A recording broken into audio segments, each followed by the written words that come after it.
Officers from the Bolden Area Command were dispatched to a report of a shooting inside of a residence located at the 200 block of Kipling Street. As officers arrived, they quickly set up containment on the residence. They were then quickly contacted by several people identifying themselves to be related to the residence. Those people advised the officers they received a phone call from another person stating there was a shooting in the house and someone was shot. Officers quickly formed an arrest team, went into the residence. As they went into the residence, they located a Hispanic male in his 40s who was suffering from a gunshot wound. Medical was quickly summoned to the scene. After they arrived, they pronounced the male deceased here on scene. Based on those details, homicide investigators have arrived and they have taken over this investigation. Right now, the information I have is extremely preliminary at this point. The information we know is that prior to the incident, the people who normally live at this house were in the process of preparing the house to be sold. They had several workers who appear to be family related who were at the residence conducting work on the house as they were preparing it.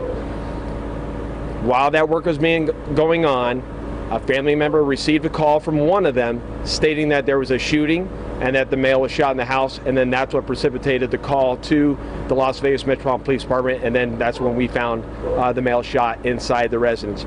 Right now, those are the details that I have right now. Right now we are interviewing all the witnesses that were either contacted by phone or anybody in the area who might have heard anything. We are also canvassing the area for any additional witnesses or any cameras that might have identified anything that occurred at the residence. I urge anyone with any information related to this investigation to please contact Las Vegas Homicide Section or reach out to Crime Stoppers of Nevada. The information will remain anonymous.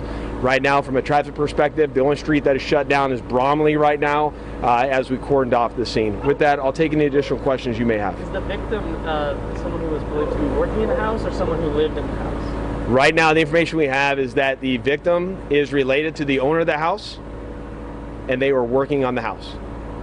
We do not believe that they lived at the house. Do you believe they were shot by someone else who was inside the house or someone shooting into the house from outside? That's the part we're trying to ascertain right now.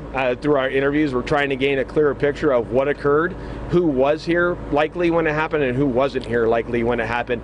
Right now, all parties on the scene, English is a second language, so we're having to go through a little bit of a language barrier as we ascertain those facts. We talked to quite a few neighbors who were kind of concerned to hear about this. Is this an isolated incident, or do you believe that there is a threat still? Right now, I would say, based on information I have, this is an isolated incident. It appears to be something connected within this family that owns the residence and who was doing work on the residence.